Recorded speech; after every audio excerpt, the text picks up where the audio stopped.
It's 25% tariff on Canada Day. Welcome to the Doug TenNapel channel. I'm Doug TenNapel. This is where the happy patriots are. We love our ally Canada. We love those people. But you know what? Welcome to tariff land. Trump has launched it on them, mostly about trying to get the trade more fair through a tariff pressure. We'll get into all that. First, here's our favorite guy. This is Pierre Poilievre, describes his plan to tackle Trump's tariffs. This is the conservative guy that was eating the apple that we like so much, and he's going to cut into Trump pretty hard. But I'm here with a message of hope. We will overcome this attack on our economy, and I have a plan to do it. First, we must retaliate, targeting American goods in the following order. A, goods that we can make ourselves. B, goods we don't need. And C, goods we can get from elsewhere. Second, counter tariffs must not be a cash cow for the government. Almost every penny of the tariffs collected should go to tax cuts, with a small sum set aside for targeted relief to workers hardest hit by the trade war. None of the money should go to new government spending and programs. Wait, this is Canada, though. Dude, you're in the wrong country. We all know where the tariff money is going to go. It's not going to fund government programs. Good luck, Canada. Oh, and good luck getting your goods from elsewhere. Where are you going to get them from? Russia? Mexico? Saudi Arabia? We're your neighbor. Let's not allow politicians to dishonestly use this crisis to once again launch a debt-fueled, money-printing spending spree that will drive up inflation and further destroy the working class and hit the poorest people the hardest. It sounds like the tariff is a greater threat to his own economy and his own government. His own government's going to go nuts on this tariff, going, yay, we can spend more money. It's going to hurt you guys far more than it hurts us. Third, we must immediately pass a bring-it-home tax cut on work, investment, energy, and home building. The idea is to neutralize the cost of the tariffs with lower taxes and incentivize massive new investment in building stuff here in this country. For our massive workforce of 300,000 people. The obvious place to start is to get rid of the liberal carbon tax, then axe the sales tax on new homes. We need to reverse the liberal capital gains tax hike and slash income tax so that hard work pays off and you bring home more of each dollar you earn. I absolutely support this, by the way. If all this stuff actually did happen, he would probably single-handedly save Canada. And it would all be because Trump triggered it. If he could pull all this off, this tariff could be the best thing for Canada. Their counter tariff against us, if he can put all this, he's not gonna be able to pull this stuff off. You're in a parliament, dude. You guys bow to a throne. You're a great ally. Love you, buddy, but you should be throwing in with Trump instead of your fellow Canadian politicians because they are all socialist communists. Good luck. You'll always find, we love the Canadian truckers. You will always find more of an ally in American MAGA than you will in Canada of your own citizens. By the way, same with America.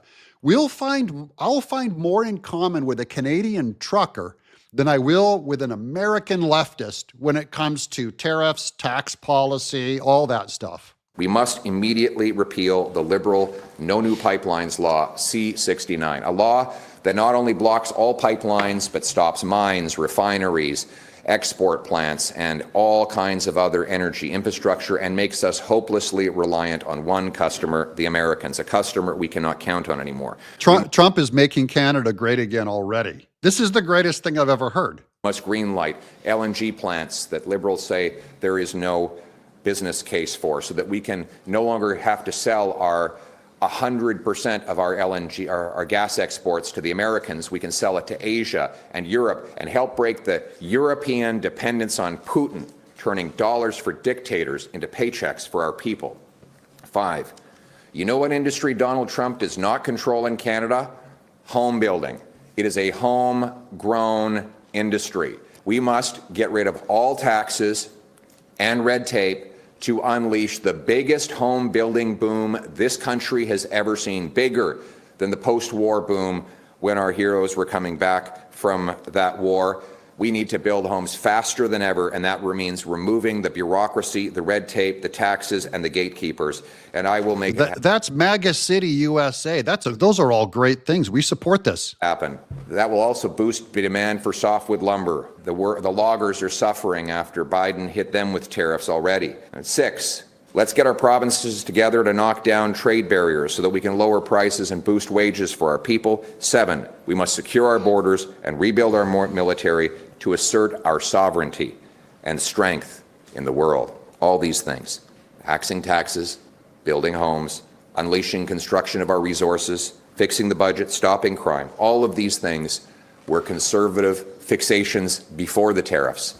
Now they are even more necessary. I like this. He's using Trump's tariffs to basically turn Canadian a lot more conservative. This could be the greatest boon for freedom in Canadian history. Huge good move. I totally support any kind of a counter tariff thing that you guys want to pull off. It doesn't hurt us. It won't bother us at all. Guy, we'll survive it. I don't think you'll survive it. I don't even know if your political campaign will survive it, given your country, but I support that. I hope he wins. Here we are on an excellent breakdown of the actual tariff war. Let's watch. The most insane trade war has officially begun because Canada, Mexico, and China are pissed and have now all announced their own plans on how to retaliate against Trump's tariffs.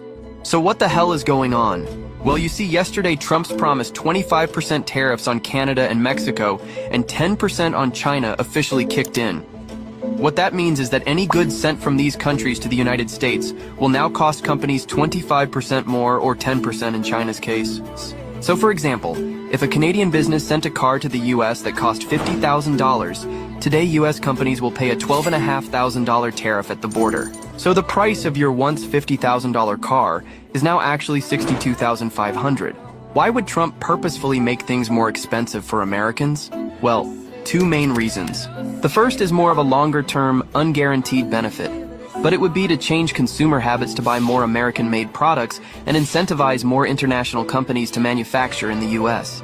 In theory, that means a stronger U.S. economy, more stable jobs, and less dependence on foreign countries. But what he called out there is correct. Initially, the cost will go up on the goods. Your car will go from $50,000 to $62,000, so tariffs are very dangerous on the shorthand, but on the long term, huge benefit and make us long-term stronger, which is often a trade-off in all economics. The second reason for imposing these tariffs would be to use them as a tool to pressure Canada, Mexico, and China into doing what Trump wants. Some of these things that he's publicly mentioned include renegotiating trade deals, stopping illegal immigration, and the flow of fentanyl. There's also the far-fetched idea of Canada becoming a state of America.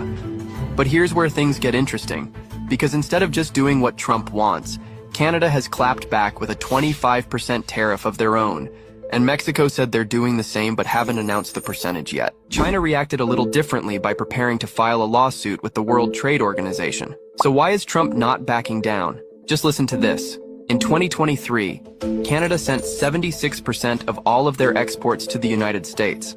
That accounts for roughly 19% of their entire GDP. In 2024, Mexico sent 78% of all of their exports to the United States. That makes up 37% of their entire GDP. We are going to outlast your tariff to Mexico and Canada. Slap a tariff on us. Let's see whose economy survives. This is not going to go well for them.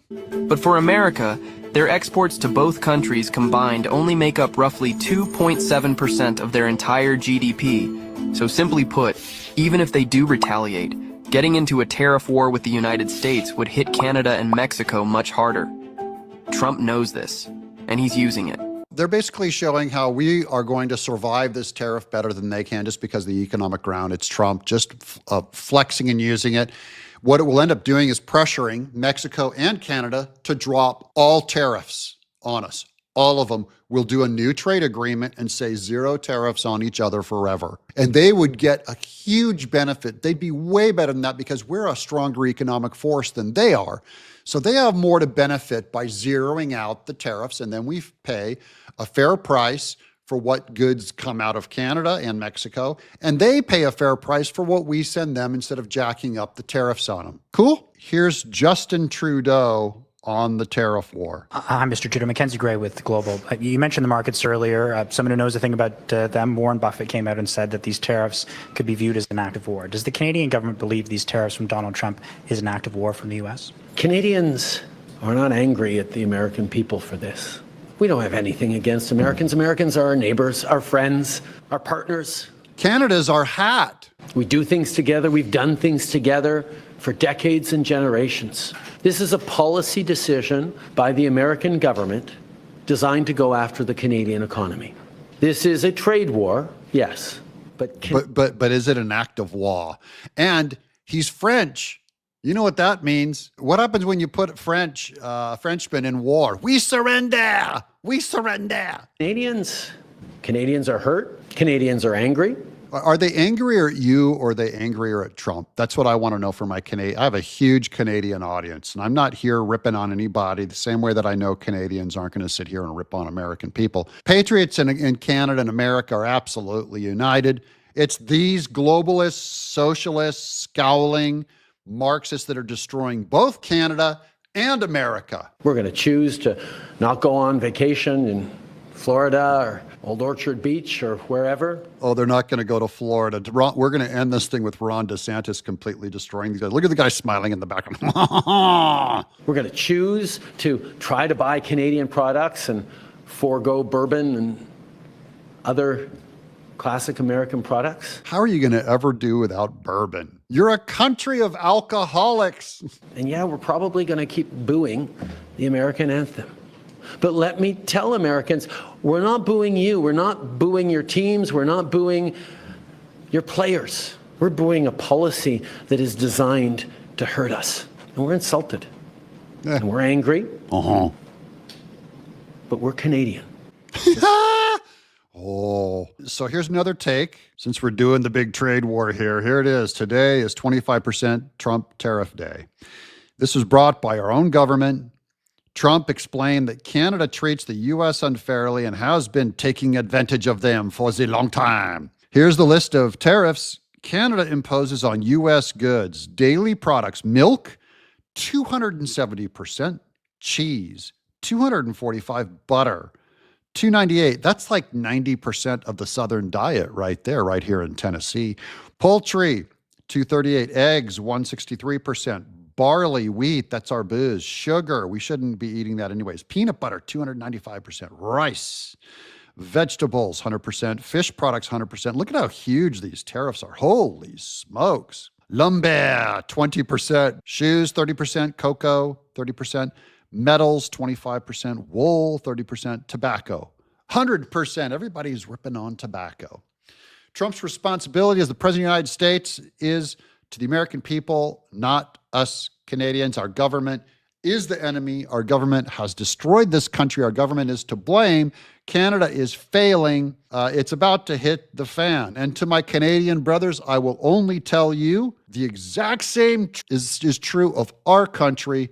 Our government, the deep state, the socialists are not just your enemy. They're our enemy too, not Trump. So we got Trump tariff day today here in Canada. We got Doug Ford calling out acts of war and saying he's going to shut off the power in the United States if they go through with these tariffs today. We got America and Canadians booing each other's anthems. You see what they're doing here, guys. They're trying to split us up. Yeah, they're not splitting us up. Me and this guy, this is my Canadian brother. Americans, Canadians, at the end of the day, we are best friends. We are the best allies this world has ever seen, but yet they want to divide, and conquer. At the end of the day, guys, we're in a situation where Trump said he's going to make Canada the 51st state by economic force, and that's what we're seeing. But everyone wants to point the blame and get mad at America and the states when you guys don't realize already the tariffs that Canada places on the United States. And I'll post that right here. Take a look at those numbers, guys. Take a look at those we just numbers read through those numbers and see if that's fair. And this is what Trump's talking about. 200% tax on milk. Canadians and our government treating them unfairly. Trump's responsibility is to the American people, not the Canadian people, not the world, Americans. That's what his job was when he was elected the 47th president, to look out for the best interests of Americans. People forget that. This 51st state thing is becoming more real by the day. It really is. At the end of the day, we are broke. Canada is absolutely in the worst position it's ever been. We look more weak than ever. We probably have China and Russia just salivating at the mouth, seeing the opportunity they have. We don't have a military. Our military is depleted. So who's going to protect us? Huh? Who? Us? Ourselves? With our pitchforks? People, Canada, this is the beginning of the end. You guys vote in the Liberals, Canada loses, and we're all... I don't trust any of our politicians in Canada. I really don't. I can't. That's my brother over in Canada, my people. Now here's breaking. Ontario Premier Doug Ford cancels Elon Musk's Starlink contract. Yeah, you're going to try and punish Trump by going after Elon Musk, the richest man in the world. His entire value is more than your gross national product, Canada. He's one guy, practically a trillionaire. Bans all U.S. companies from taking part in government contracts in response to Trump. How is he going to punish you? He's going to stop giving internet connection to rural Canadians. Good move, Doug Ford. Quote, it is done. We won't award contracts to people who enable and encourage economic attacks on our province and our country. Let's listen to him. Is off the shelves. Also, starting today, all U.S.-based companies will be banned from taking part in government procurement. Every year, the province and its agencies spend about $30 billion on procurement, alongside our more than $200 billion plan to build infrastructure. U.S.-based businesses will now lose out on tens of billions of dollars in revenues. We're going to lose out. Now here's Ron DeSantis. Flock to our state and investment to Florida surge. We continue to set tourism records. 2024 saw more than 142 million visitors come to the state of Florida. This includes 3.3 million visitors from Canada. That's not much of a boycott in my book. Maybe they wanted to get a glimpse of what a Stanley Cup winning hockey team actually looks like. And on that note, I'm Doug in exile.